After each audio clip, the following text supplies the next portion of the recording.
วัสดีครับอาจารย์ครับผมครับผม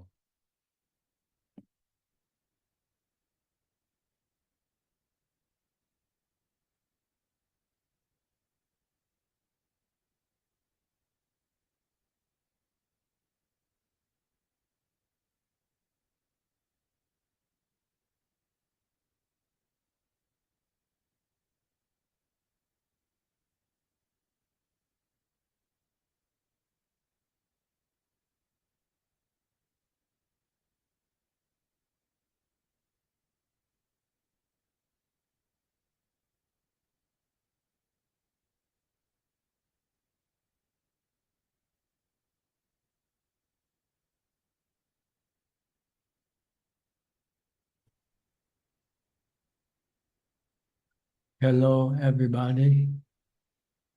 Welcome to another Dhamma meeting where we will discuss the Buddhist practices of charity, morality, and meditation. Everyone who's interested is welcome to join. And today we have the first participant, which is Jati. Hi, Jati. Good evening, Ajaan. What can I do for you? So, today I would like to thank Ajaan for giving me advice for the speech contest. Yes, what happened? And I got third place. You got a what? A reward? Yes. Reward. Yes, Ajaan. From the subject that I told you to discuss. Yes, what was it? I used it for the conclusion. I see. What did you say? I said we have to love each other and think before we do our stuff. Mm-hmm. And they give you the first prize? Did you get the first prize? Oh, no. I got third. Third prize. Yes. Okay, that's still very good. Thank you. So, what did it teach you? Can you say that again, please? What did this experience teach you? It taught me to love each other and be conscious in every action. Think before you do, right? Yes. Okay. Think before you say. Yes. Whether it will hurt other people or not. This is metta, loving kindness. The Buddha said we have to be careful when we do something. Make sure that we don't hurt other people or ourselves. Very good. Thank you. Congratulations. Thank you. Is there anything else? No. Okay. Next time you can ask me again if you need any help. Okay. All right? Yes. See you tomorrow night. Thank you, Ajaan. Okay. Next we'll go to Marco from the Netherlands. Hi, Mark. Hi, Ajaan. Thank you for having me. Happy to see you again. It's been an interesting week. I would like to report my homework. Last week I had a session. Since then, I've kept the 5 precepts, including one additional precept. The 6th precept was to refrain from any entertainment, listening to music, watching dancing, or wearing any perfumes to prevent the 3rd precept from being broken. I've meditated a lot. I've done a lot of meditation walking. I've been focusing on the 32 parts of the body, trying to apply them to myself, trying to take myself apart by looking at the 32 parts while sitting in meditation. I've been talking a lot with my wife about the past, about past situations. And this is where one of my questions actually comes forward. So there's been confrontations on my past behavior, which are the things that have been exposed, which I've came clean on, also confessed to last week, which I have not done since. but it hurts to hear her speak, because I know I hurt her a lot, and I'm asking guidance from Ajaan to how to deal with that. So I'm trying to drop my ego, and I'm trying to drop my sense of defending my past or not looking back at it, because I know I need to expose. And I'm trying to listen, and I feel guilty for what has passed, but I can't take it away. I'm asking for guidance what the best approach is, because I don't want to be the reason that my wife feels hurt, and obviously she wants me to answer, and I answer honestly to her questions, because I don't want to break the fourth precept.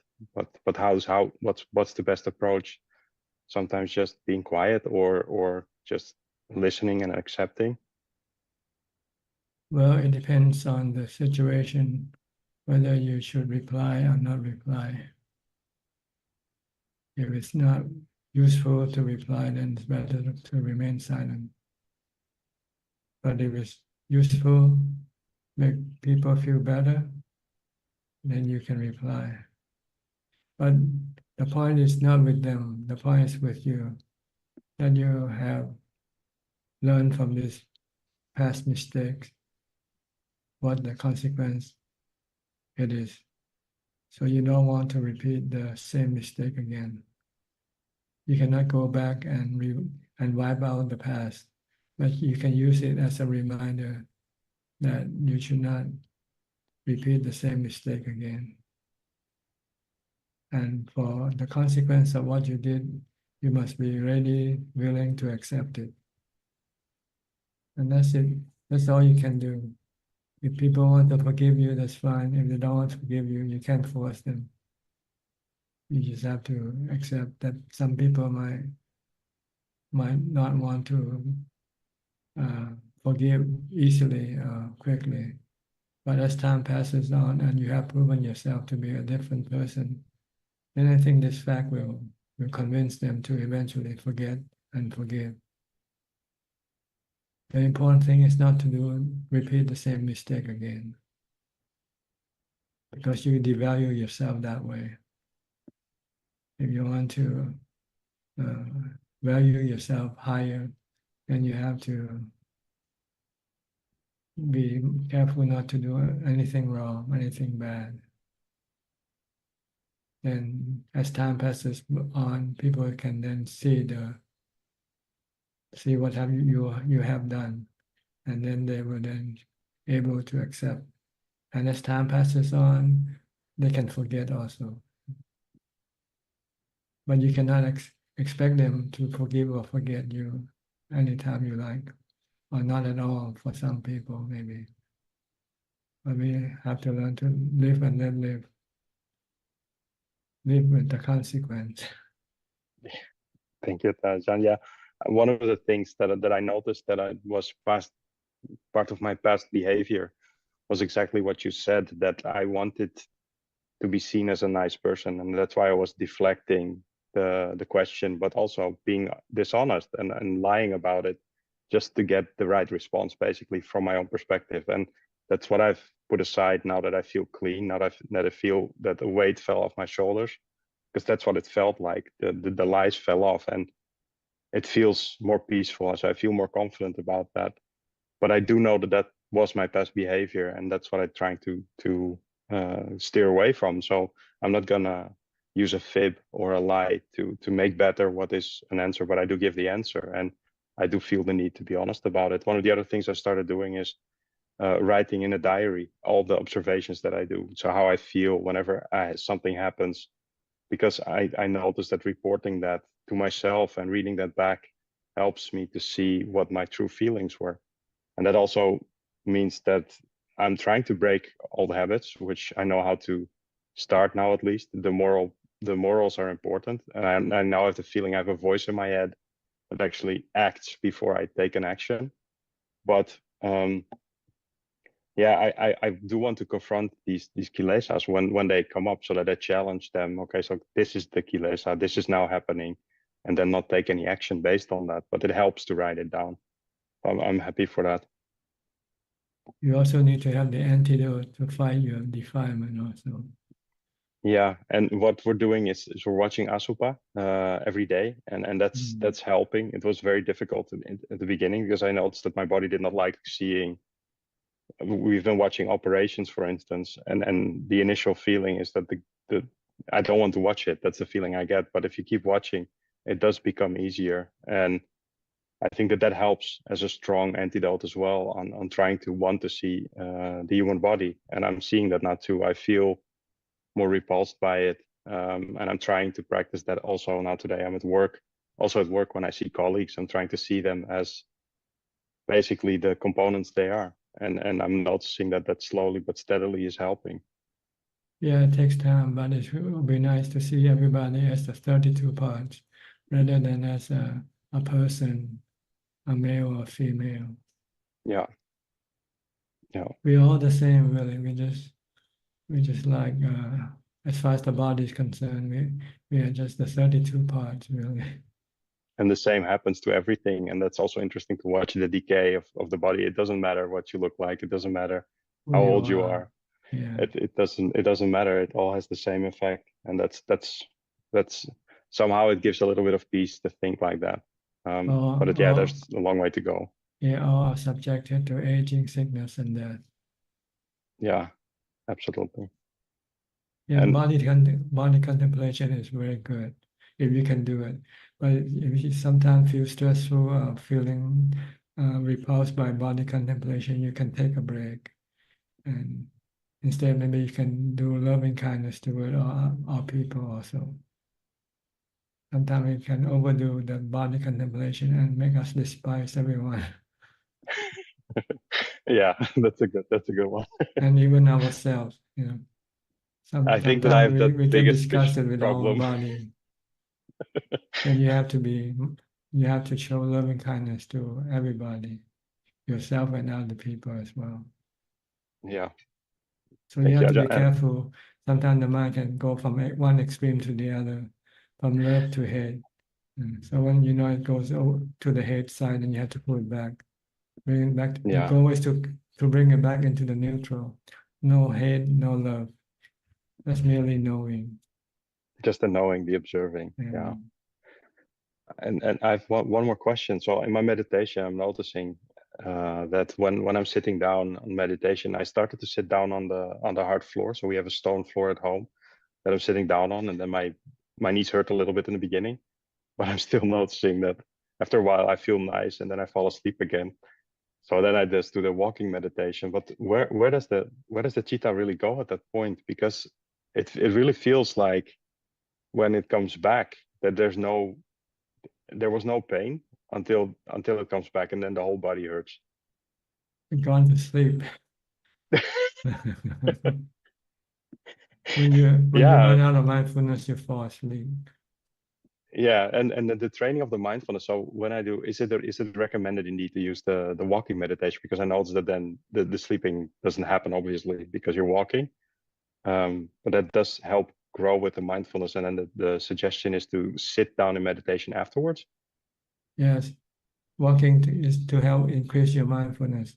So when you fall asleep, when you sit down, you don't fall asleep. Eventually, you want to do sitting meditation. That's when the mind can become completely calm. Walking gives you some calmness, but not 100%.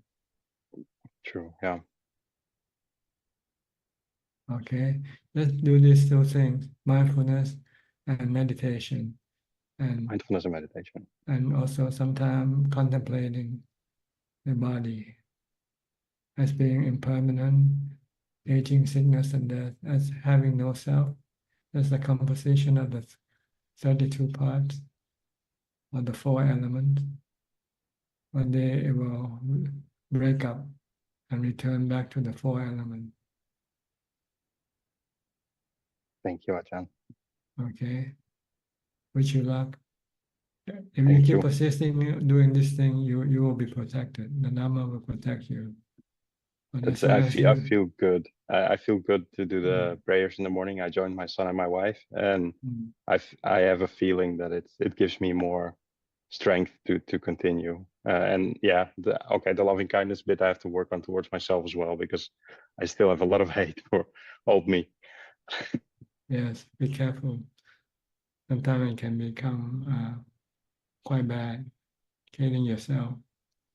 Yeah, Hating anybody is not good. Yourself or anybody. You don't have to hate anybody. You just have to know what they are. That's all. If you're bad, just accept that you are bad and try to correct it. But yeah, don't hate yourself for being bad. You can change it. That way. You only change by changing your action. yeah. Thank you, Ajahn. All right.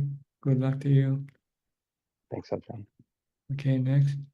Felicia Chan from Malaysia.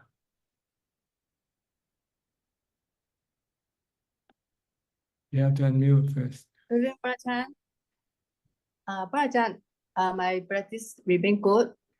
Ajahn, you said that when we meditate, we only focus on samadhi and then do vipassana after we come out of meditation.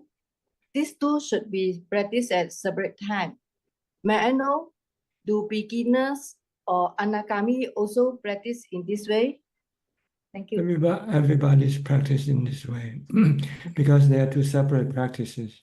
You cannot combine them. If you meditate for calm, you just don't think. You have to focus on one object, like your breath, to get the mind into jhana. And when you're in jhana, you cannot think. So you cannot do contemplation or vipassana. You have to wait until you come out of jhana first. Like right now, when you're not meditating, your mind can think, then you can direct the mind to think about the truth of the body, for instance. This is vipassana. Okay, thank you. But sometimes I'm in jhana, I move on from jhana and then just observe the delusion. Can I do that? What do you mean? Can you repeat your question again? Sometimes when I meditate, I move out from jhana. I just contemplate the delusion. Well, see, if you're in jhana, don't force it to come out. Let it come out on its own. Once it come out, then you can contemplate the truth to counter your delusion. Normally, you look at your body as being yourself. So you want to counter your delusion by trying to see the body as being made up of the 32 parts or the 4 elements. Okay, thank you, Ajahn. Okay. The purpose of contemplation is to overcome our delusion. We have this illusion to see things as being permanent, being ourselves or belonging to us. But in fact, nothing belongs to us or being ourselves. And nothing lasts forever. Okay, thank Okay. you. Next, Oh Sam Sim. Oh So Sim, I'm sorry, from Malaysia. Hi, you have to unmute your microphone.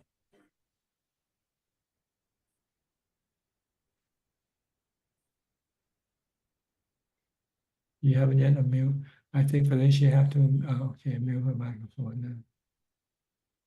Oh Sam, okay, you can speak now. Okay, good evening, Kwan Ajahn. Tonight I have no questions, just listening. Okay, are you happy with your practice? Okay, I practice mindfulness. I think quite good lah, whole day. Then only in between got thoughts coming in. Sometimes thoughts just come in. Then I continue with my mindfulness. After that, then my practice is okay, better already. Because when I sit also, I go into stillness and then one quietness. I stay longer there. I think there's Okay. improvement. Yes, I good. must continue to practice. Now I stopped seeing my, the YouTube. I stopped already. I don't be stupid. I Yeah. just I just listen to Dhamma talks using YouTube. Good. I will Okay. continue practicing. Try my All right. best. Thank you, Ajaan. Next, Alvin from Malaysia also. Namaskar, Ajaan. Ajaan, I've got a question regarding meditation. I think a couple of days ago when I was sitting down. Can you speak louder? Yeah, I got a question regarding meditation. A few days ago when I was sitting down, I suddenly see a horizontal sort of cone, black color is horizontal, and a bit of like white thing. It's just a momentary. It come to be momentary. Is that mental fabrication, Ajaan? Yes, they are mental, creation. Right. So just ignore it, right? It means you're not mindful, that's all. So you have to come back to your meditation object. Okay. Whenever you sleep on mindfulness, then your mind will have the ability to go and concoct things. Okay. So just ignore everything. They are not important and they're not real and they cannot hurt you or benefit you. What you want is the calm and emptiness of the mind. Okay. All So right? just go back to breathing. Yeah, come back to breathing or come back to mantra, whichever method you use. Don't meditate without them. Because if you don't, then your mind can then lead you astray and creating all sort of images or things to fool you, to deceive you. Okay. Okay, Ajaan. Thank you. Next, Mike from New York. You've been here quite a few times and not talking. Yes, it's very nice to be able to talk again. Thank you, Ajaan, for having me again, as always. My practice has been going good. On Sunday, I spent several hours reading Dhamma books, and I had a really good meditation afterwards. I found that the reading of the Dhamma books and just like thinking about the Buddha and recollecting the Buddha and the Buddha's disciples, Buddha and Rahula, kind of like thinking about them when I would have these moments of block in my meditation would help to calm me and to bring me back into a mindful state.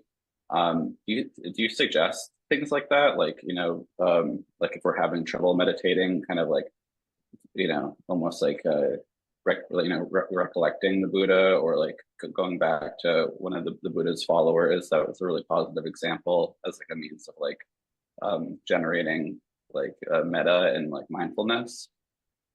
Yes, listening to Dhamma talks or reading Dhamma books can help your mind to be more informed and at the same time can prevent or stop some of the boredom you might have experienced from your practice. So sometimes you might want to switch from meditating or mindfulness and maybe do some reading or listening to some Dhamma talks. And you might be able to pick up some tips or some more information that might be able to inspire you to do more practice. So yes, you should do this. Besides meditating, besides developing mindfulness, you can also study or read Dhamma books. But you should be studying more about meditation than anything else. Study the life story of the Buddha, his noble disciples. This can inspire you also. Instill more faith in the practice, more faith in the Buddha, Dhamma, and Sangha. Ajahn Mahabodhi found it very important to give Dhamma talks to monks. Usually, we'll give a Dhamma talk every 5 days or once a week to feed them with the Dhamma nourishment. And when you listen to his Dhamma talk, you became inspired and become more industrious, more ready to go and do more meditation. But the goal is not to forget that your main work is meditation and mindfulness. Don't be fooled by studying, and then you thought maybe you should study more and more and forget about your mindfulness practice.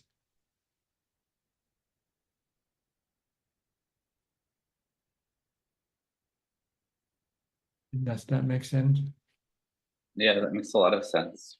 Okay. Another thing that I've been thinking about, or if I've hit like a block in my meditation, usually like if I'm getting sleepy, or maybe sometimes I'll like have a weird feeling in my stomach that I'll try to like breathe through. But I've been trying to think about emptiness. And I just heard you say emptiness too, like the emptiness of mind, you know, stilling our mind. But I was just curious about, you know, the Theravada kind of ideas of emptiness and like how we can bring emptiness into like our daily practice. You know, I think about, you know, dukkha, anicca, and anatta. You know, if everything is impermanent and not self, it's inherently going to be empty. But I just was curious to hear any of your thoughts or ideas about emptiness as it relates to meditation or just, you know, experience. Emptiness is something you have to experience in your meditation. It's not something you can imagine or think about. You have to get into jhana, and you know what emptiness is like. And then you want to have more of it, then you will devote more time for your meditation. And eventually you'll find that even with the practice of meditation can only give you temporarily emptiness. Because when you come out of meditation, your mind starts to be working again, and your defilements start to come up again, and your emotions, your feelings will start to come up again. So if you want to contain this, you have to move up the next level of practice, that is using wisdom to get rid of the bad emotion like dukkha, the suffering, the stress, and so forth. That has been created by your defilement. See, emptiness doesn't mean that you have to be empty all the time. The goal of Buddhist emptiness is to be empty of the stress created by your defilement. But you can still think and you can still have feeling, but feeling that doesn't hurt you. Yeah. So that's what emptiness usually means: empty of defilement, empty of stress, of suffering, mental suffering. And if you want your mind to be empty, then you have to meditate to enter into jhana. Then you have empty. When you're in jhana, even the mental process stop. Your feelings stop. But they're not important.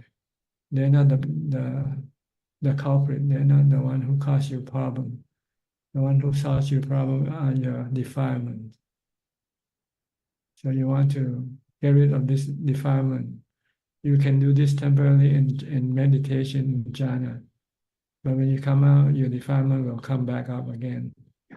Then you have to use wisdom to get rid of your defilement by seeing everything as being the three characteristics.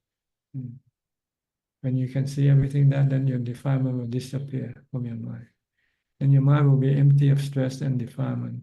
But it can still think, and it can still feel, and it can still see or hear things. But this thing doesn't cause it to have any stress anymore.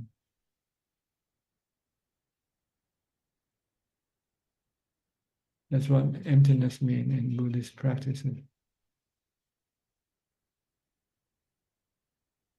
The Buddha still uses, the Buddha still, after his enlightenment, he still think and he still feel, but his mind is not affected by what he see or he think or he feel.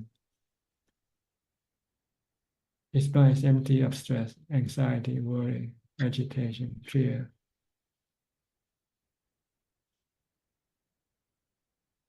Okay. Sometimes when you read about emptiness, you just imagine what it's like, you know. And then you read some people's explanation. and sometimes you get confused.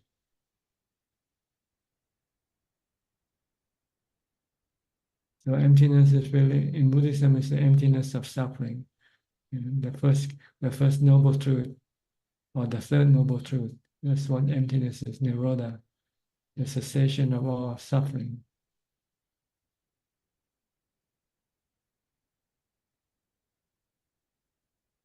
And you can do this on two levels. The first level by meditation to get the mind to jhana, and everything stops. Then that's empty. But you can remain in that state temporarily because you have to come back and look after your body. So when you come back, then everything restart again.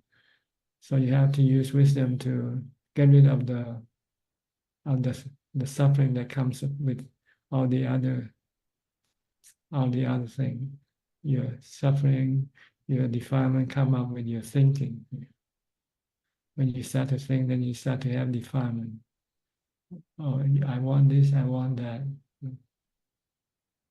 Then you can have stress, anxiety, and worry. So you want to stop this part. They're the problem. But the other part, the feeling, thinking, seeing, hearing, they are no problem if there is no defilement. They in themselves cannot cause you stress or anxiety. When you see something, hear something, they are not the cause of your anxiety or suffering. The ones that cause you anxiety or suffering is your own defilement, your like and dislike. You're craving for something or craving not for something. These are the ones that cause you to have suffering or stress.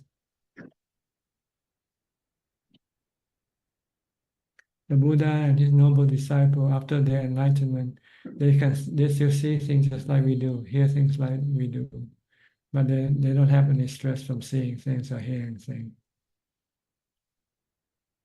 because they got rid of the cause of the stress, which is the defilement, cravings for something, craving for being, craving for not being, craving for sensual pleasures.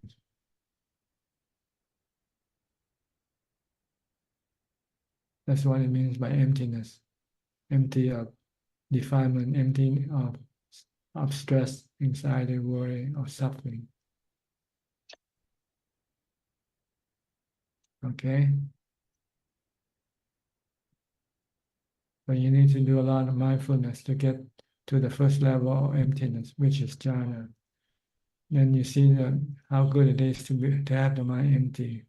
So when next time you come out and the mind starts to have stress, then you look for the cause of your stress.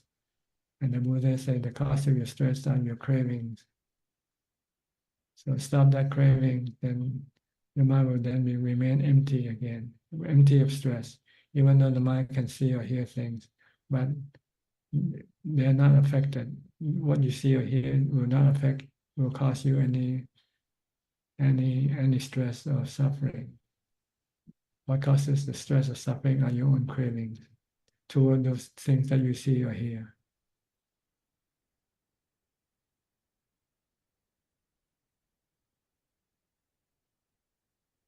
So you can stop craving by seeing everything that you crave for as being anicca, temporary, anatta, not under your control, not something that you can keep with you forever. No matter how good it is, one day it's going to change or going to disappear from you. Then you will have stress if you become attached to them or have craving for them. So then you see with wisdom that you should not crave for anything.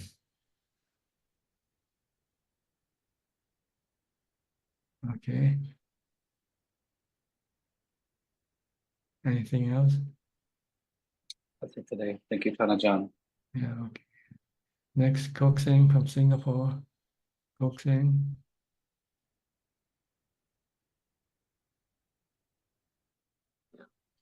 Good evening, Prajan. No questions at the moment. Okay. Thank you. Yeah. Next to Switzerland, to Professor Ken. Hi. Good afternoon, Ajaan. I don't have any questions at the moment. Okay. Go to Switzerland. I mean, not New Zealand. I'm sorry. To Anura and Ramya.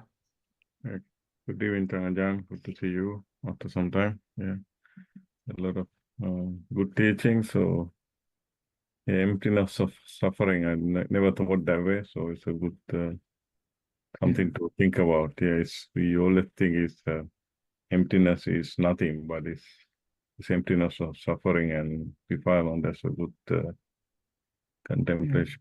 Yeah. That's the noble truth. That's Yeah. the goal of our practice. Yeah. The cessation of suffering. Yeah. I have no questions, Ajaan. You have any questions? No. No questions, Ajahn. And to get to the third noble truth, to accomplish the third noble truth, you need the fourth noble truth to do it. The path, the Yeah. practice. Practicing Eightfold Path. That's Yeah. what we have to do. Keep practicing the Eightfold Path. Yeah. Yeah. Yeah. Practice is okay because meditate in the morning, but it's no breakthrough because of working. So it's anyway. So, Not enough practice. Just yes. you still are an amateur golfer, not a professional golfer. Yes. You cannot go to the Olympics and win medals yet. Yeah, true. But I find it's very useful to listen to short Dhamma pieces from Ajaan's, read a biography of Ajaan, so it gives a lot of inspiration. So Yeah, remind you to keep on practicing as much as possible. yes. Then maybe eventually you'll start to roll back your work and reduce your workload, and so that you can have more time for your practice. Yeah, I've been thinking about that too. So quit work and it's still thinking. Yeah. Yeah. Yeah. You still have lots of responsibility, I guess. I think our girls are gone. They have done, I mean, they have studied, they are working, but still need to pay the bills. So that's a big issue. Yeah. Yeah. Maybe you have to start reducing your expenses. Yeah, we have done. I think we minimize to the bare minimum. So we don't go to movies. We don't. Yeah, we haven't been to movies for 3 years. We don't watch TV, or we only eat out once a week or so. So it's a lot of reduction. Yeah. Okay. Yeah. That's The goal is to have more time for your practice. yes. And one way to do it is to reduce your expense. So you spend less, then you don't have to work more hard. You don't have to work more. You can work less. Yep. Yeah. Okay. Yeah. Thank you, Ajaan. Okay. Next, Claudia. Hi, Claudia. You're in Bio, Switzerland, right? Good afternoon, Ajaan from Basel. So, Basel. yes. Yeah, I'm glad to be here today. I have no questions at the moment. I enjoy listening to the Dhamma talk. Okay. Next step from Oregon. Hi, how are you? Good. I guess I'm just telling on myself. I've been more frazzled, so I need to be more mindful. That's all. More in the world than I usually have been, and it doesn't feel good. So yeah. You have to restrain your senses. Try to Yes. reduce what you see and what you hear. Putting too much in my head, and then I don't feel the calm. So I know what I need to do. See, everything is impermanent. Things will change, things will move on, This too will pass. Yeah, everything passed. Yeah, but I'm okay. It's been like this long time before we were born, and it will continue to be the same after we die. I know. So we're just a blip. It's just So why so worry about it, you know? My awareness of the blip. Yeah. Just know everything is passing. But Okay. your talk on emptiness has been very inspiring, and yes, thank you very much. That was very good. Okay, good. Try to empty your mind of stress and Yes. defilement. That's all. I just need to go be, yes. Okay. Thank Continue you. on with your practice. Next, Philip from Malaysia.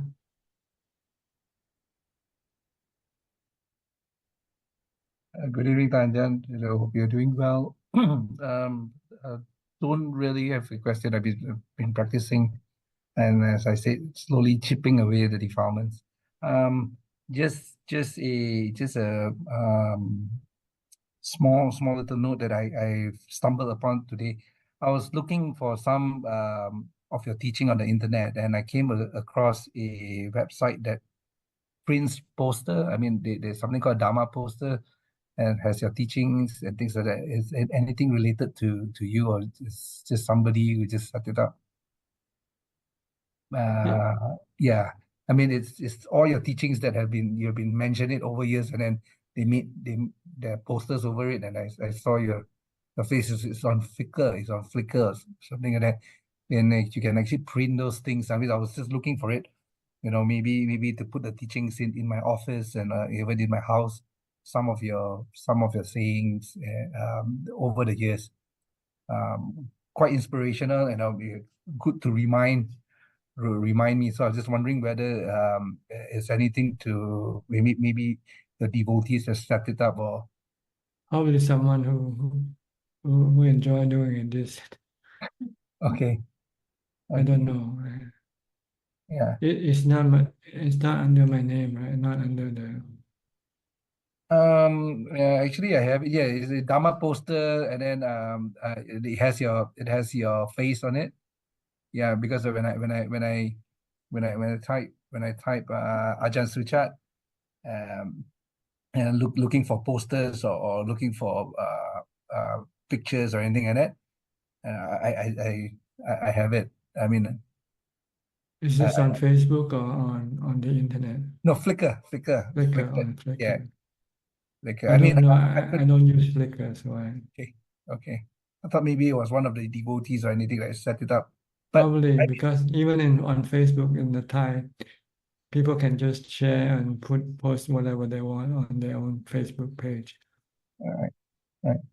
But some of the teachings, I think, was probably cut out from maybe your Facebook to put in there.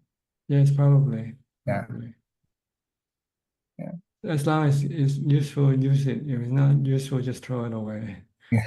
Don't worry about the source. Okay. No, I was just thinking of actually printing it, and then putting up in my office, or even my workplace, or around the house. Sometimes it's inspirational to remind me of certain teachings which have been very good over the years. Good. If it's useful, use it. That's what I would say. I mean, about that, there's nothing. I just was just curious what what is this Flickr? Is it what is a photo type of social media or what? It's like, I mean, you can actually print. Is that you can print posters from it. I see. Yeah, I can print posters on it. So I was just wondering whether when I mean, any royalty goes to I mean to basically yourself, or anything like that, or is just someone. No, I don't have any copyright. Anybody can use it. My goal is to spread the message. That's all, not to make money from it. So it doesn't matter.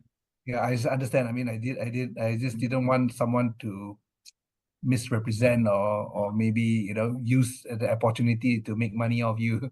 Something It's like that. okay. It's natural. That's how people live. They have to make money. Okay. As long as they don't misrepresent what I said. That's all. I could maybe send you the link later on. Maybe you can check it out. So I mean, yeah, you can send to my assistant Gmail. Yeah. Okay, I will do it. Okay, good. Thank you for your information. Ajahn. Okay. Next, Lawan from Marin County, California. Ajahn, don't have question today. Okay, good. You heard my reply. I haven't heard you respond. Check the mail. Oh, okay. Yeah, thank you, Ajahn. Okay. Next, Lynn from Indonesia.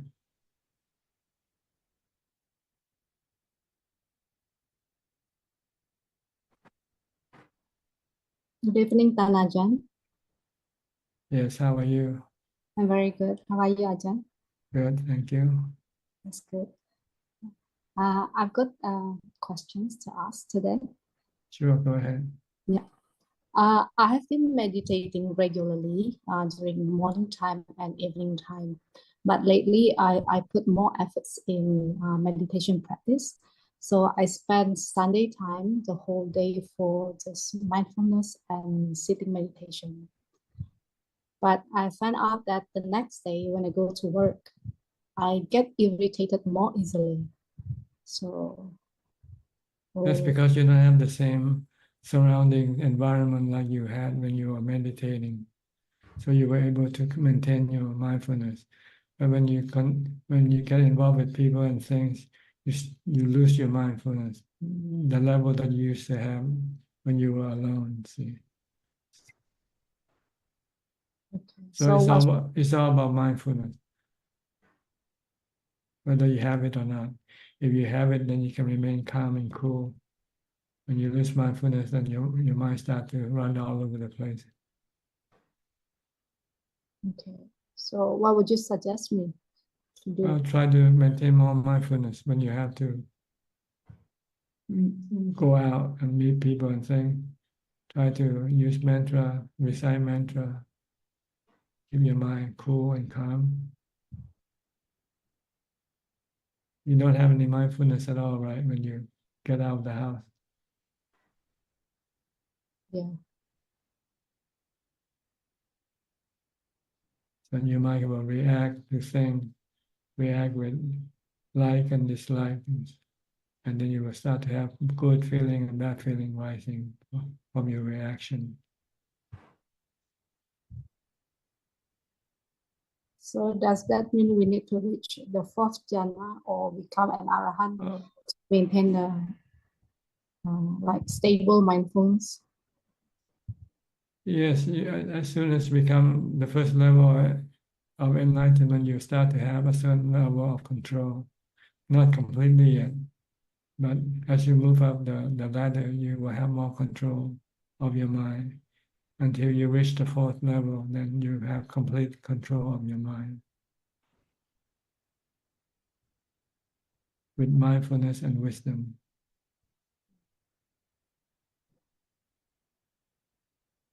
So right now, use mindfulness or sometimes wisdom. If you start to feel bad, you say, "Oh, everything is anicca. Why should you feel bad? Everything keeps changing. Anatta, you cannot control them. Just let them be. Then there will be no stress, no dukkha."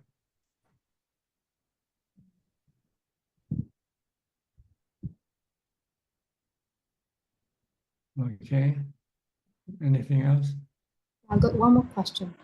I enjoyed your interview with the Clear Mountain Monastery. And is that a regular interview or? Oh no, this just once in a while type of thing. I think we did it once a year or so before that. And yeah, I saw that also. That's all my questions for today. Thank okay, you're welcome. Next, Sri and Czech from Vancouver.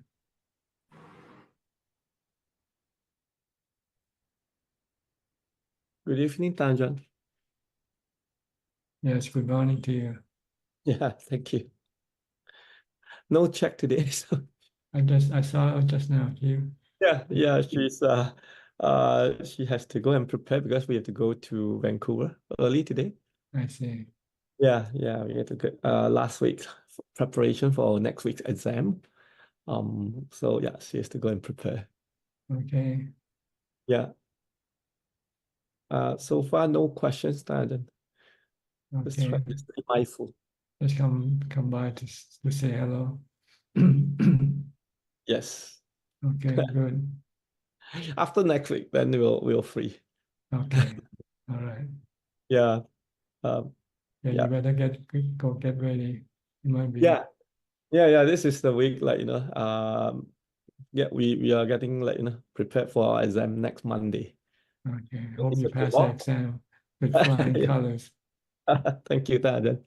Yeah, be mindful as well because they assess how you walk and how how you do things. It's like you have to present, right? You have present materials, like they have 100 materials. You go and draw that day, and then, yeah, they'll see Yes, if you have mindfulness, you will be able to do everything correctly. Yeah, it's kind of also a practice for us. It's also a challenge for us, Ajahn. Yeah, it's true. Because we have to really need a lot of mindfulness to set up things, to walk, how we walk in the environment, how we show things to people. So Yeah, with mindfulness, you can know ahead of time what you're about to do. You have to think first before you can do anything. So when you're mindful, you're watching your thoughts first. What you're gonna say, what you're gonna do. Then you know it's not gonna be good, then you can stop it.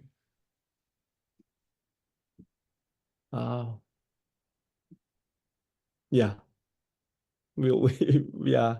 it's that's why I say yeah, it's kind of like need a lot of mindfulness. Like it's a good practice for us. Yeah.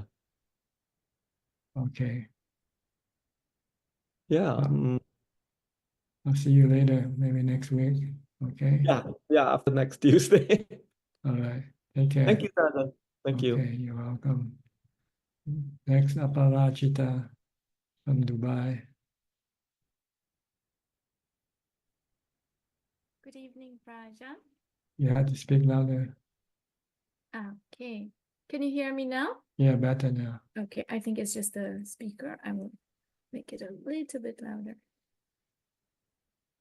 It's okay now. Yeah. Good evening. Yes. Well, I don't have any questions, but this week, because of the summer, I have very few classes, and also my partner is traveling, so I thought I would use this time to meditate in my house more. So I haven't really done it like that for a longer period of time, so I'm going to attempt it. So I just wanted to tell you that. Try to see if you can meditate either sitting or standing at the same place for as long as possible. Try not to move your body to go do any other thing, but just meditate on mindfulness. Okay. Normally, your defilement will keep asking you to go here and there, I sitting know. here and then go to standing there and come back here again, just going back and forth. Try to restrain your desire, your cravings by using mindfulness and meditation.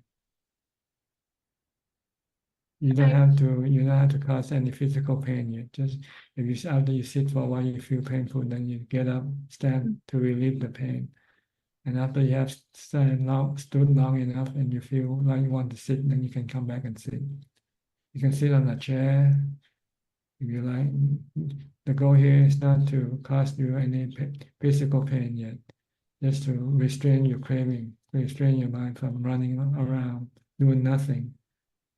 But it just can remain in one place for long. You can meditate as long as you want, by standing or sitting. Yeah, it's fun. Try and take it as a challenge. I will, because I haven't thought of doing that, but I do notice, like I tried a little bit today, like I said, I'm not doing this, and then I meditated, and then I saw myself again going to read something, do something. So this would challenge that behavior. Stop Yeah. doing everything, watching, seeing, anything. Just use your body and just use your body and your mind. No external sources. Mm. Restrain your cravings. The craving wants you to see, wants you to hear, wants you to eat, wants you to drink. Wants you to go look at outside the window, what's going on outside. But it doesn't give you any true satisfaction. I think if you are able to resist your cravings until your craving stop for a while, you'll find peace that you have never experienced before. Peace and relief, the stress that pushing you to go do this and that will disappear.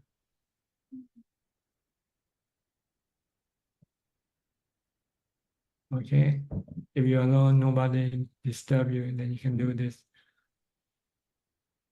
I'm definitely going to try it. Yes. You can set up the goal, how long you want, 1 hour, 2 hours, 3 hours. Mhm. You might excuse yourself if you have to go to the toilet. That's the only place you can go. If you're thirsty, maybe have water right by where you sit, so you don't have to go fetch water every time you want to drink. Mm. This would be a very, very interesting challenge to pick up. Lock up your body, lock up your body. It's true. Wow. Okay. All right? All right. Yes. In order to be able to pass this test, you have to have constant mindfulness. I know. Well, at least in attempting, I will see all my defilements magnified, if nothing. Yeah, they all come out. They will all come out. Yes. Yes. And you never knew that they were defilement before, but now you start to know. Yes. Okay. Okay. Okay. Thank Let you. me know how you do it. I will definitely let you know. Okay. Yes. Next, Nining from Indonesia. Yeah, Ajahn.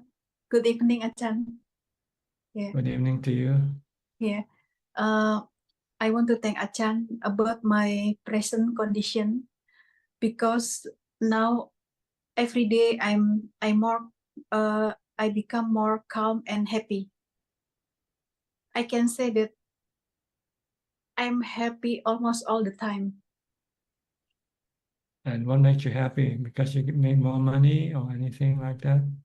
Because for example, 2 days ago, when I accompany my mom attending the family gathering, my auntie talking bad about me, and I'm surprised that I don't react to what she said. I just surprised that why I'm not angry, and also I'm not sad, and I don't care.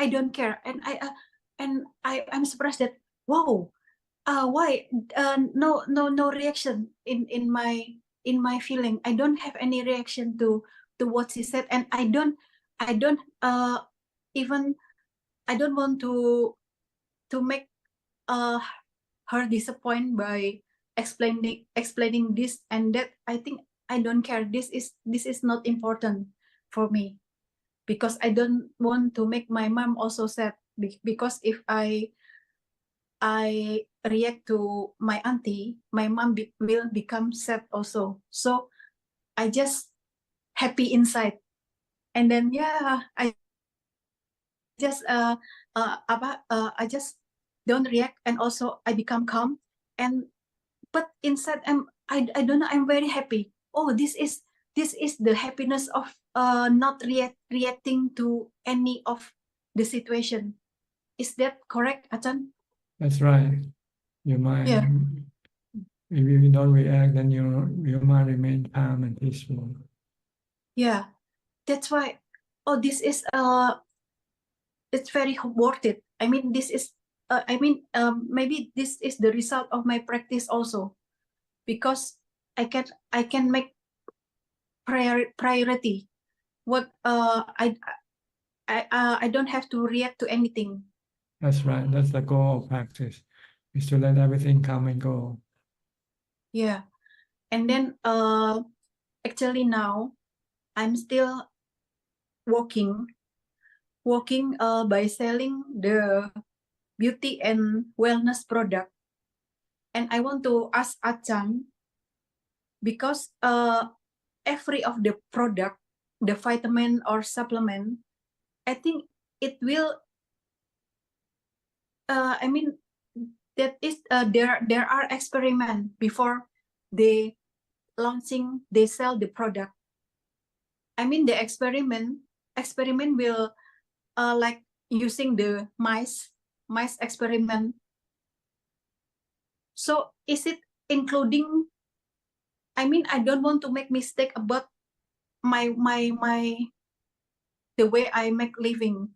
So what about that by selling the vitamin? Is it I think you're going too far. Just look at what you do. What you sell is, are you selling things that will hurt people or not? If you're not hurting, okay. If you go back that far, then anything, you cannot do anything. You know. Yeah, I think, yeah, correct. So sometimes because I don't have any problem, so sometimes I try to make, I don't want to make mistake in anything, so I check is if I already practice the middle way or not. Mhm. As long as you're selling product that doesn't hurt other people, that are good for people, then it's okay. Oh, thank you, Ajahn. That's my question. And Don't worry about how they came about. You know, if you start to trace the history, then you might say they might use child labor or they might use animal. You know. yeah. Then you won't be able to sell anything. Yeah, I see. But I think I believe that Silena Boka Sampada, that after keep my precept for years, and I always practice and keep 8 precept in Uposatha, and sometimes 2 years. I think I don't have any problem in make living. That's why I don't I don't think about that. I just happy, and I practice every time if from morning until night, I try to keep my mindfulness, like Ajahn said, that if not do sitting meditation, so I should using that calm in my daily activity. So now I just happy all the time. That's all. Good, happy to hear that. Yeah. Keep be happy all the time. Yeah, Regardless that's of what happened. Okay. Yeah, that's why I'm very thank you. I think that's the ultimate the important thing in the life. I believe. Mhm. Okay, Yeah. good. Anything else? No, thank you, Ajahn. Thank you for Okay, you're welcome. teaching. Thank you. Next, Kafai Lim from Malaysia.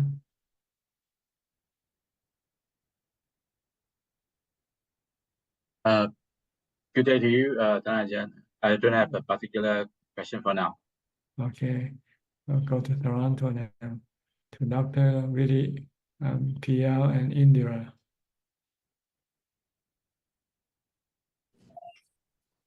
Good morning from Toronto, good morning. Ajahn. How are you? Good, happy to see you both. Yes, so happy to see you too.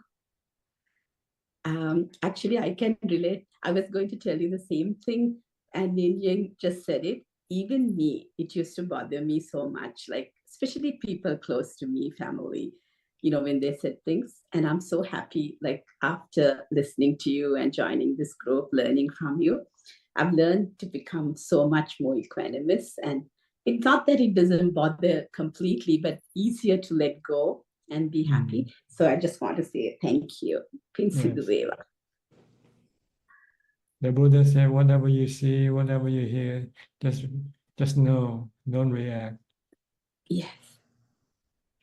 If you It have gives to you so react, much happiness. if you have to react with loving kindness.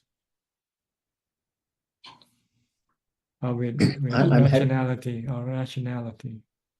Yes. I'm having a bit of a hard time with that right now because watching too much TV, American politics. What do you want to watch? No one forced you to watch. Yeah, I know. Now I just thought. Now you have to know. You have to know when to stop. As soon as it starts to cause you stress, then you should stop. It's craving causing me stress. My own craving. I mean, I guess as a thinking, oh, it's history.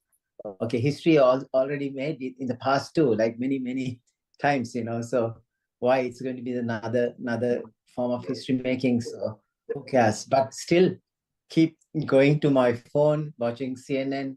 Suddenly, this craving defilements popping up. I never knew it was there. Now it's coming really bad. I'm enjoying watching him suffering. No, I think it's a craving. I guess it is like, so now I know just when to put a stop. Maybe I should be more mindful. No, I kind of, my intention, right? It's so it's up to me. Don't react to what you see or what you hear. Yeah. Just watch and let it go. Let go. I think mind wants to react and be happy, right? If you see like a more negative news, then you get upset. So best is not to go either way. Just to everything is anatta. You have to look at them as anatta. They're like the weather. Sometimes they have this storm. past 2 weeks, I don't know what happened, but it's like Just a tsunami. Yeah, I know. And Ajaan, what I tell you, it's the best is not to watch. Because when you watch, and I'm not even in America. I'm in Canada. I don't know why. Anyway. You still pay taxes. You still have to pay your bills. Yeah. Regardless who got elected. Nothing changed as far as you're concerned. Life will go on after November.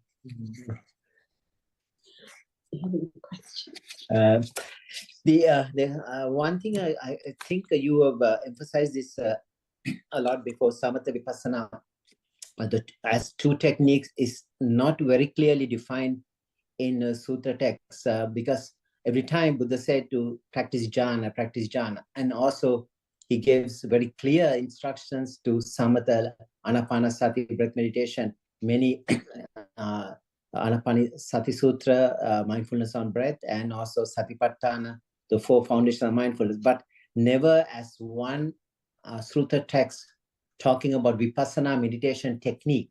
There's all over, it's scattered, the body, contemplation, everywhere. So the vipassana, as you said, is a more contemplative technique, whereas samatha is the main technique we should emphasize to practice. But actually, in the 4 foundation of mindfulness, he taught all the techniques about contemplation, all about vipassana. He just didn't mention the word vipassana. That's all. No, yeah. But he wants you to study the nature of the body, study the nature of feeling, study the nature of the mind. That's all. This is our vipassana, learning. Vipassana is understanding, learning things that you don't understand. To see that everything is anicca, dukkha, anatta. It's quite obvious, quite clear. Yes. This is all you need to know about vipassana. Yeah, I think this distinction came as two separate entities. I think the way Nibbana without Buddhism without Nibbana. So he talks about these different, like a tradition from Burmese tradition, which is lady side or kind of thought. We might if we samatha is difficult to attain jhana for lay people, so we should go to vipassana straight. Later on, these different traditions came, like vipassana centers started popping up. So then the samatha, the anapanasati was dropped, jhana was dropped. It's not so important. Vipassana is more important. So I guess this came like a clear, there's a samatha and a vipassana. So vipassana school and a samatha school. But really Buddha talk about one meditation, samatha, and vipassana is a result of that meditation. Yes, go on. No, that's it. So even when they say the three type of wisdom which coming, say through hearing, that is Suttamaya Prajna, Chintamaya, I think this applies to the Vipassana. So Vipassana, you learn the techniques either by listening or by reading, then we contemplate, and eventually we apply to the meditation and we see it in real life. So I guess these three wisdoms arise as a part of the Vipassana. So the samatha is a practice which and eventually end up vipassana. For example, first practice, I guess the four foundation of mindfulness is the first. Body contemplation is more samatha based, whereas when it comes to the contemplation of feelings, it becomes about the feelings of pleasant feelings or jhanas, and eventually last two more into the vipassana side, contemplation of thought, mind objects, mental phenomena. Well, in the body part, it contains three levels of practices: mindfulness, meditation for jhana, and also wisdom about the nature of the body. It can, once you have this ability to establish jhana and be able to let go of your attachment to your body, when you study the feeling and the mind, you don't need to practice mindfulness or meditation anymore, because you already have it. You can go straight to the wisdom part. Can you just quickly, once you get hold of the jhana, I guess the person who was very quickly get into jhana and stay and go quickly to vipassana, because that's the end part, right? That's the end goal. You see, as you very clearly described emptiness. I think it's a very good question from Mike. Thank you so much, Mike, for asking that question. So it's the end goal, right? And seeing the emptiness of the craving at the end of the day. Yes, but you have to have dukkha first, so to be able to look for the cause of dukkha, and then once you know what the cause of dukkha is, then you stop the cause of your dukkha. Stop watching CNN. Watching CNN, cause of dukkha. If you have no dukkha, switch off the TV. If you have no dukkha, you cannot use vipassana. No. Vipassana is the purpose is to get to nirodha, the cessation of suffering. Exactly. By using the magga, which is wisdom and mindfulness. Yeah. So you first have to prepare yourself with mindfulness and wisdom and jhana. These are the tools. And then you wait for the instance when things happen to you. Like you get cancer prognosis, and you're told you only got 6 months left. And what's going to happen? There's not much time. Dukkha start to come up right away, right? Okay, if you want to stop dukkha, how are you going to do it? You have to understand the nature of the body, that this is impermanent. It's not yourself. So you can see the body is impermanent, it's going to die, regardless of whether you got cancer or not. It's just a matter of time. But you say, okay, maybe now is the time for the body to die. So can I let go? Do I still have craving for the body to remain alive or not? If you have craving for the body to stay alive, then then you will have dukkha. If you don't want to have dukkha, then you have to stop your craving for the body to stay alive. And let it be, let the body be. If it's gonna die, let it die. When you can do that, then the dukkha will disappear. So you need something happening in real time. Dukkha has to arise first before you can suppress dukkha. If no dukkha arises, what can you do? It's like if your house is not on fire. What you don't want to use fire retardant or water to spray on your house, right? Because there's no fire on the house. But as soon as there's fire in the house, then you know, oh, I need water to squash the fire. See? Right. So when you have no dukkha in your mind, then there's no need for you to use wisdom, use mindfulness, because there's no fire, there's no problem. See. But if you don't prepare yourself, train yourself to use the water to So when you have the fire in the house, you don't know where to get the water, how to use the water to stop the fire burning the house. So vipassana has two parts.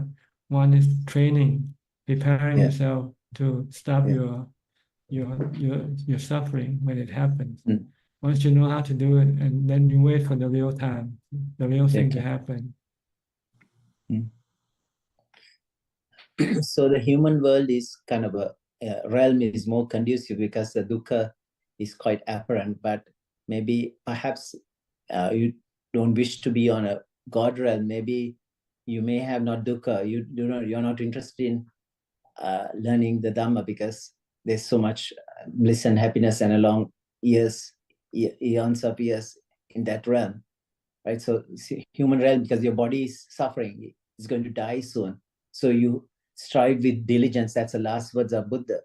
So you need to, because before your bodies go decay and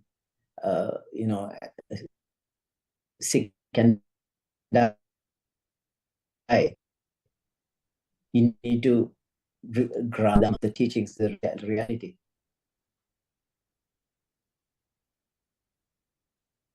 Yes, you have to first prepare yourself, do the homework. So when you have to take the examination, then you can pass the examination. If you don't do the homework, you'll fail when you have to take the examination because you don't know how to answer the question. So we contemplate about aging, sickness, and death to prepare ourselves to face this aging, sickness, and death one day when it appears. And when it starts to cause you dukkha, you can suppress this dukkha. So the death is your final exam. Yes, the dukkha is your final exam. Whatever dukkha arises, then you have to be able to get rid of it with wisdom or with mindfulness, with pavana, with pavana maya panya, the third level of wisdom. The first two levels is like doing the homework, study the theory, how to stop your suffering. Yeah, sutta me chinta. But then you have to sutta me chinta me, like. Then once you have the theory, now you want to apply it into practice. So if you have some dukkha and you cannot stop it, it means you don't have enough of the makkha ingredient, either wisdom or mindfulness or jhana. See, so you might have to, if you don't have any jhana, even if you know that the body is temporary, you can still not stop the dukkha when you have to give up your body. Because you don't want to give up your body. Your defilement don't want you to give up the body. Because you don't have the strength to stop your defilement. So you have to go and practice more jhana first. Because with jhana, the mind will have the strength to stop the defilement. And so when the mind with wisdom see that the dukkha arises from your craving, your defilement, then you can stop your defilement with the jhana that you have in your mind. So when you say the jhana will help you to stop the defilements, in other words, you're creating a higher form of bliss like a pleasant within, in your own sense. You don't have to depend on external other pleasure. So you're something better. Why trade for something lower pleasures? That's Like true. coming through That's true. watching TV or whatever. But the purpose or the reason why we use jhana, because jhana is the one that stops the defilement. When you meditate and your mind enter into jhana, then all your defilement stop working. See? So it's the only jhana that can stop your defilement. But you need wisdom to teach you, which when you have problem, you have to look for the defilement. And this is the work of wisdom. It will tell you, oh, your desire, you're craving for watching the CNN, you know. So you want to stop your dukkha, and then you have to stop watching the CNN. This is dukkha, this is wisdom telling you.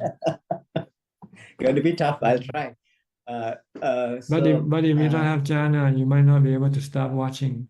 You still want to continue yeah, on exactly. watching. So that's right. Because and then you it's more, experience so, you experience more dukkha after every time you watch the CNN. yeah, it's so the jhana is something like when you go to the war, like say you have a trench, you hide temporary, but the enemy is still out there, but you still have to go and battle them for vipassana to That completely also, but the get main, rid of enemy and finally win the main task battle, of right? But jhana it's just a temporary shelter for you. That's not the purpose of jhana. The purpose of jhana is to stop your defilement. Suppress them. Yeah, when you enter jhana, then your defilement cannot work, cannot do anything. Yeah, so it's like a temporary stop. It's not a like temporary stop, but that's not the purpose. The purpose is to have the ability to stop the mind, to stop the defilement. Is because of the pleasure you easy to give up nibbida? So nibbida, you don't No, need no, that. you just stop the mind functioning. That's all. Turn off the engine of the car. So when the car stops running, the car is safe. It won't run off the cliff. Yeah. See. Thank you, Bhante. I think we took long time. Okay. Sorry. You have to experience jhana, then you understand. Yeah. Thank you, Bhante. Okay. Thank you so much. Thank you so much. Theruan Sarana. All right. Next, give Yen So from Penang. Ajahn, good evening. Just to send regards, no questions, Ajahn. Okay. Next, Diana from Wales.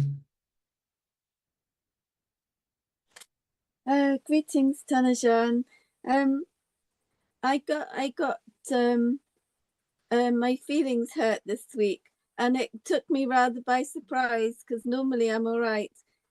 But I thought, you know, as you've been talking about today about the characteristics of existence, and also when we have our core shaken, it's because our core is not very strong, isn't it? Because you don't have jhana. You have jhana, and your core will be strong, will not be moved by any event. And it's a good reminder. Need to practice better. Yes. Because when you have jhana, your mind becomes stable, solid, like a rock, you know, not easily moved by anything.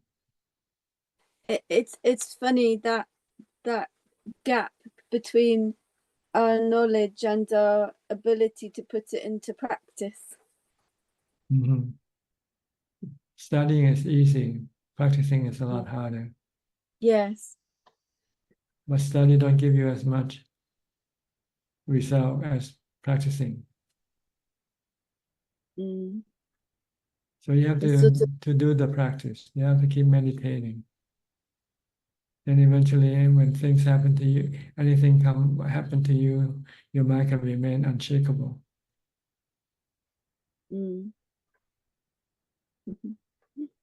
Thank you. Okay, you're welcome. Next, Kelvin from Singapore.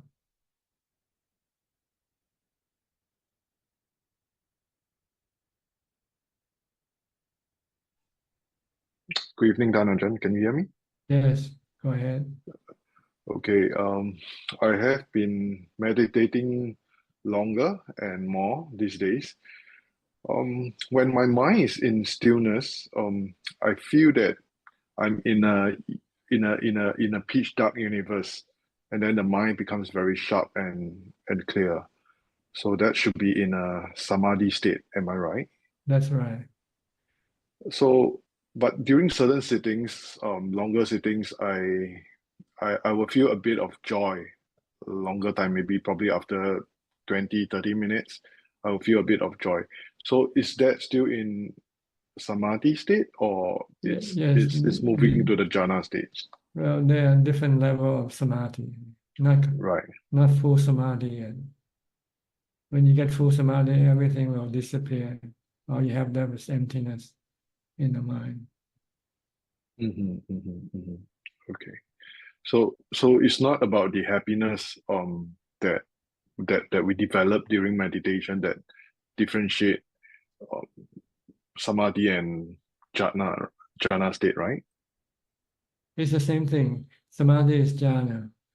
Samadhi is a general It's term just for different level of jhana. So, okay. So I'm just curious about the first level of jhana and when you are in a total base level samadhi state. then the calmer your mind becomes, and the less activity will appear in your mind. Okay, that would be all, Ajahn. Just don't worry about them. All you have to worry is to be mindful of your meditation object when you meditate. Oh yes, I have been busy for the past few weeks and always been reminding myself to do meditation. So usually when I look at my phone, I will remind myself to do meditation. You know why? Because I actually inserted a photo of you doing meditation, so that can remind me to do meditation. That's good. That's good. Yeah, But, I think. But do you do it though after you're reminded to do it? Oh yes, I still have to remind myself because work has been busy and hectic, so you still have to put aside time to do it. Yes, anytime when you have the time, don't spend it on other thing. Spend it on meditation will be much worthwhile. Yes, to do so. That's all for me, Ajahn. Thank you so much. Yeah. Next, Gary, also from Singapore. Gary. Good evening, Ajahn. Just listening in and learning. Thank you so much for the teaching. No questions. Thank you. Go to Intan from Indonesia. Good evening, Ajahn. Yes, how are you? I'm fine, Ajahn. Thank you. How are you, Ajahn? Fine. You have any question?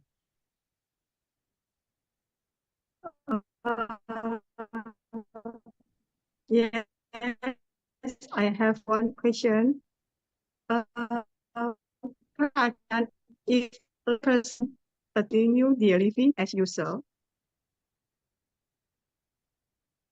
I'm sorry, your connection is not good. Your voice coming not consistent. oh, if a lay person attend Sotapanna, can they still living like unusual? What do you mean living as usual? I mean, if before they attend Sotapanna, if they are working or running business, can they still working or running business? It depends on whether they have to do or not. If they find they don't have to, they probably don't want to give up. They want to spend more time for the practice than working. So once you start to become a Sotapanna, your next goal is Sakidagami, not working for more money. Unless you are forced to work because you are responsible for somebody, and then you cannot let go of this responsibility, and then you might have to continue working. But if you have no need to work, then you probably say, yeah, I better go live in the monastery and concentrate on my practice.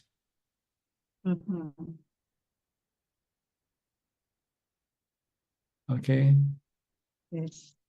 I understand, Ajahn. Because the Sotapanna see life is Okay. Thank you, life Ajahn. life is temporary. What's the point of working? To have nothing, to have money for what? You know, you're gonna end up dying anyway, so you're not gonna take anything with you. So better take the Dhamma with you. Have Go a for, desire. you have more desire to become a noble disciple. You want more desire for Nibbana than for anything else. But no, don't have desire for sense of pleasure.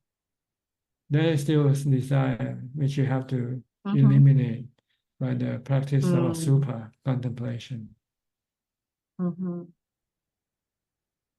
Okay, Okay. Okay. Thank you, Ajahn. you're welcome. Next, Samanji. You came in almost last today.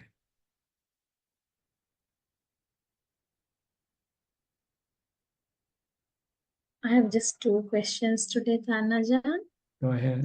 I'm just wondering now, always a Buddha is born in India, but in India at present, only a few percent, we don't have that many Buddhists in the country. Majority of Indians are Hindus. I'm just wondering as to why Buddhism did not why Buddhism is not the main religion in India, even though it's the main religion in Sri Lanka and Thai and countries like Thailand, Myanmar and all. Why such a great religion had never become the main religion in India, where the Buddha was born? Because Hindu was an established religion in India, even before the time the Buddha became enlightened. So it's not something easy to change that, even though how good Buddhism is. But Buddhism requires people to have enough wisdom to appreciate it. See? So with normal people who rely on faith, they don't need Buddhism. They can still rely on Hinduism to satisfy their needs. It's only those people who want to be free from suffering, then Buddhism will become attractive to them. And also Hinduism existed in India long before the Buddha came into being. That's right. Okay. But with other countries, there were no established religion before that. See? So it's easy for Buddhism to establish, like in Sri Lanka, Thailand. Okay. There were no established religion in those countries. So when because of that. Okay. Because countries like Sri Lanka and Thailand did not have an established religion, that's why they embraced Buddhism. That's right. They can okay. embrace new religion easily. Okay. So in India, it's not difficult. It's difficult because Hinduism already existed. Okay. Okay. Okay, Tanajan. And also my next question is, Tanajan, last week you said to become enlightened, we have to develop our wisdom. So more than developing mindfulness, we have to develop maybe analytical skills through wisdom and through Asubha meditation and all, through getting to know how to analyze our body and the truth. So could you just elaborate more on this, Tanajan? Like to develop wisdom, what more should be done? Once you have wisdom, then you can let go of your attachment to everything in this world, because it's your attachment that causes you the suffering. Okay. Like you are attached to your body, so anything bad happening to your body, you get suffering. If you don't want to get suffering, you have to let go of your attachment to your body. Look at your body as being somebody else, not your body. Okay. Can I ask one more question? Yes, go ahead. Now, I think last week, Tanajan, you said in order for us to help our pets and all to get a better birth, what we should do is that we have to provide them with food and we should provide them with shelter, and we should not allow them go out and maybe catch animals and all. So does it mean that an animal that lives in a zoo, for example, like a tiger also, because the animal doesn't get a chance to go out and hunt for other animals, the tiger doesn't get a chance, no? So does it mean that such a zoo animal, animal who lives in a zoo get a better chance of getting a better birth in their next lives, because they do not get a chance to go out and catch animals all by themselves? Yes, because your future birth will depends on your good or bad karma. See, if you continue to do more bad karma in this life, your next birth will be worse. But if you can stop doing bad karma in this life, then your next birth might be better. It depends also on the amount of bad karma that you have already accumulated from your past lives. But eventually, all your bad karma will be paid for by being born in as animals, or being born as a preta, as a hungry ghost or whatever. Then you will have the chance to come back and be born as a human again. So the goal is to not to do more bad karma, and then let the consequence of your bad karma expire sooner or later. Once that happens, then you can then return and become a human again. But if you continue on to be born, and then you continue on to do more bad karma, then you're just increasing the strength of the bad karma to push you to be reborn in the lower realm of existence. So I say that those animals who will not have to kill to survive, they have a better chance of getting a better rebirth next time, because they're not doing any bad karma. Okay. Also, Thanajan, there's a lot of talk about in Sri Lanka, this is the procession season where they use a lot of elephants in that Kandi Asala Perahera, they call it. Now, there are some animal rights organizations, they are dead against, Buddhist monks and temples using elephants in Peraheras, in processions.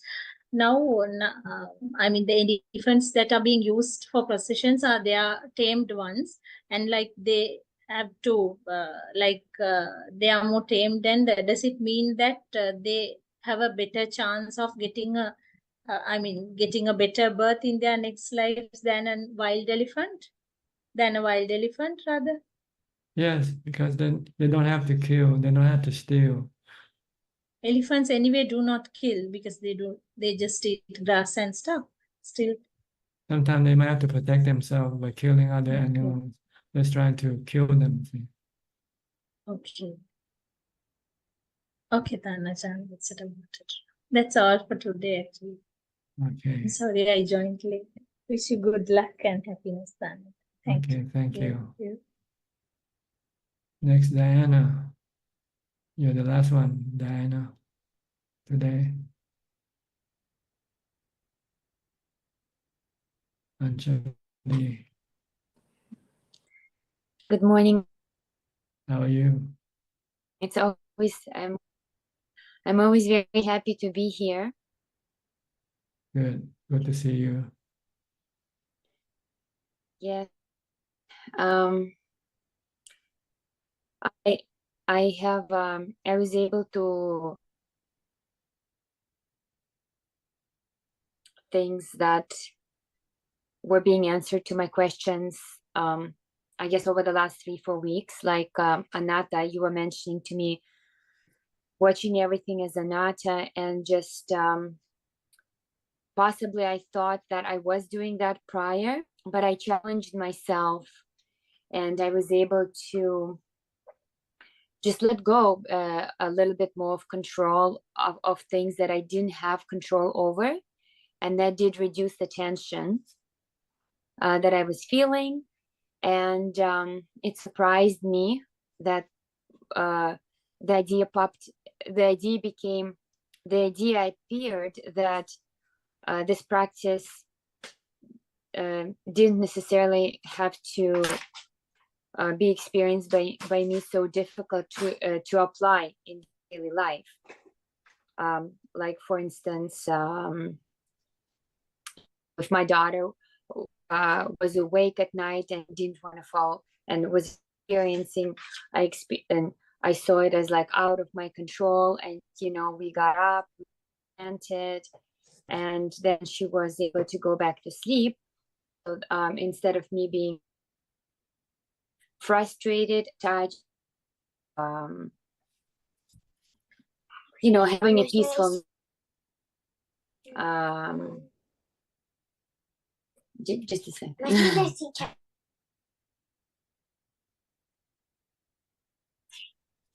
And just, yeah, so in a way that I think I was more successful in applying anatta. And then I had a work conversation where the other person was saying a lot of difficult things, like they were expressing themselves, but instead of reacting, I was able to practice Buddha, and I was able to just lift myself up from the reaction. So it did happen. And that also was a very nice surprise. Yes, the more you can let go, the less reaction you have to things, the more peaceful and calm your mind will be. Yes. And one thing I'm still unsure about is that I'm not getting as much sitting time as I like the morning and evening. But I have let go of control, and I'm just waiting for the time when I could apply it more. So overall, the life feels more peaceful, but internally, I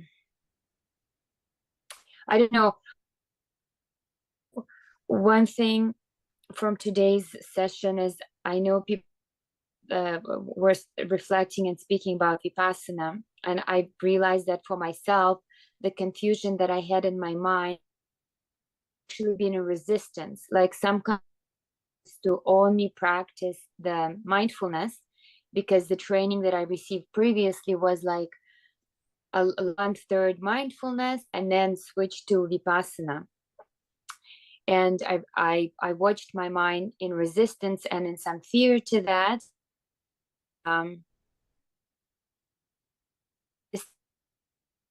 It is resisting me. Like, I think maybe a few times I was able to practice just breathing meditation, yet somehow it resulted in some panic. Oh no, I haven't had a chance to do the scanning of my body, but then I was out of time. However, at the same time, I'm not sure. I'm not like I've been trying to do like the mindfulness of the body in my daily life, and noticing more like that when things are distracting me, that it's not happening. Anyway, just I'm not sure if there's a question here somewhere, but I guess what I could do in terms of is the truth, but it's not the truth. It was the defilement, right?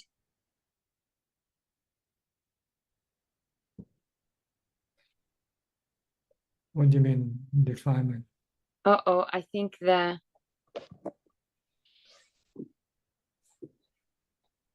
computer is stuck. I can hear your voice. You repeat the question again.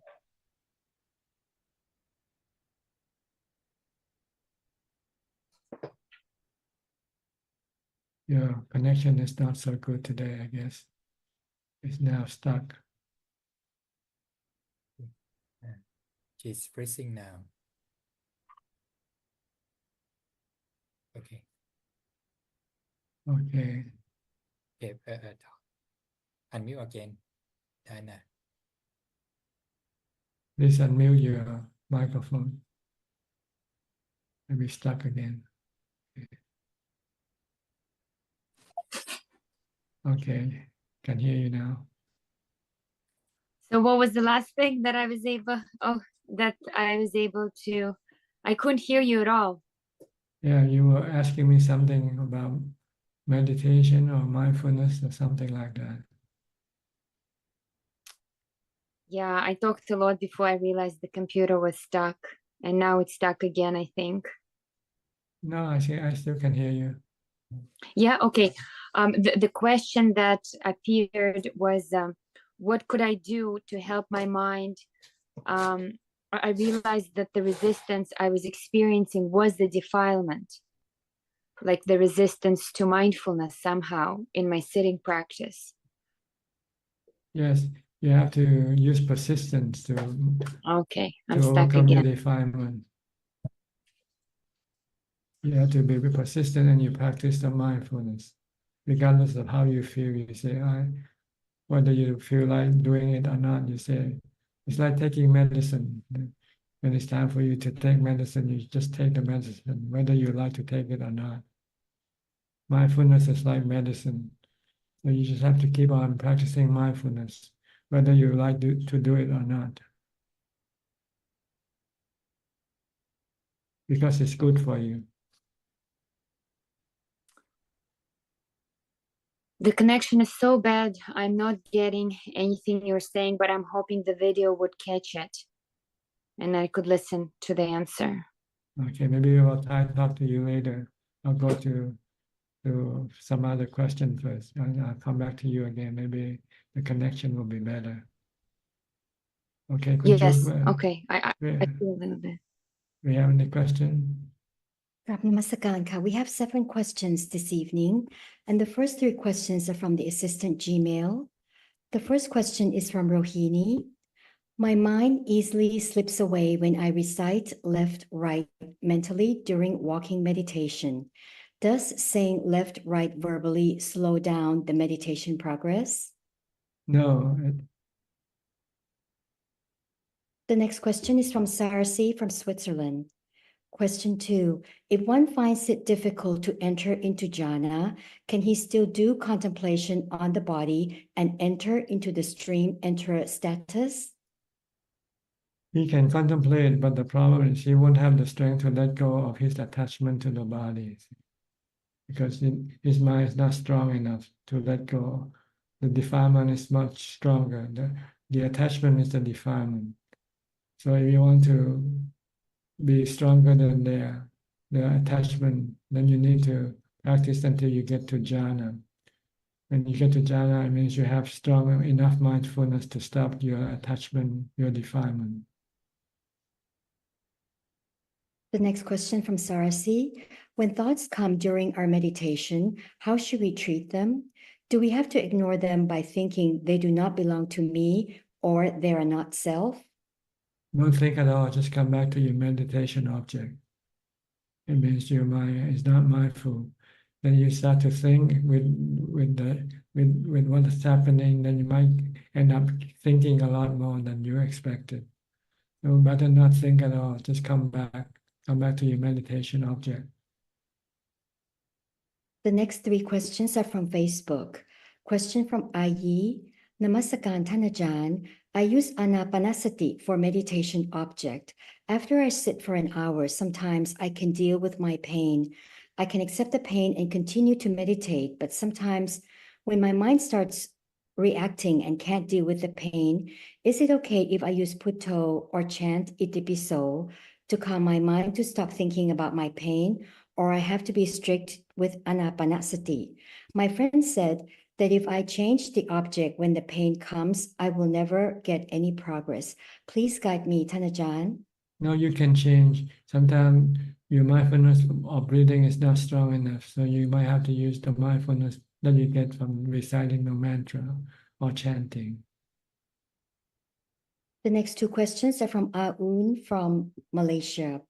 Question 1, Ajahn, please explain when the Buddha said Namarupa is impermanence, suffering, and non-self, and how right mindfulness and right concentration can prove to our mind about the 5 aggregates as being impermanent, suffering, and non-self.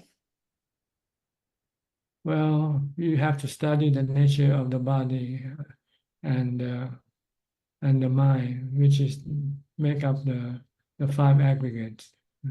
to see that they are temporarily, they're changing all the time, anicca.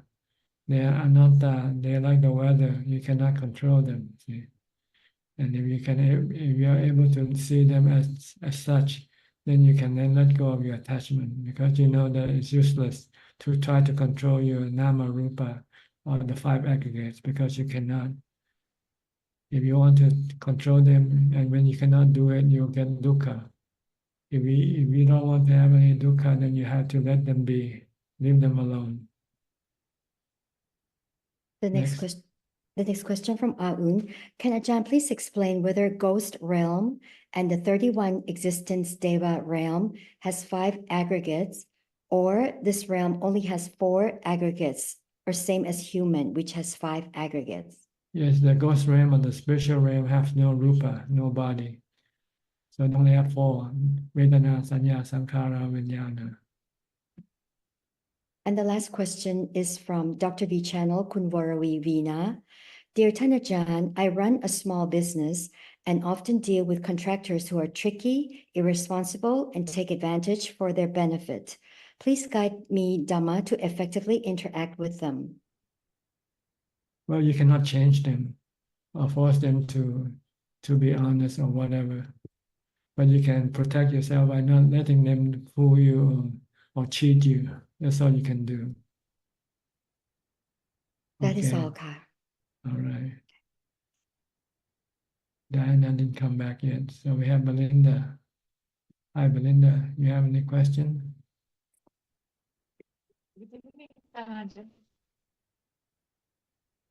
Yes.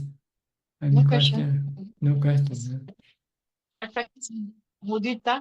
I Okay. practice mudita this week. When I Well, you practice when you practice whenever the condition requires you to practice. Sometimes you have to have compassion. Sometimes you have to have sympathetic joy. Sometimes you have to have loving kindness. Sometimes you need to have equanimity.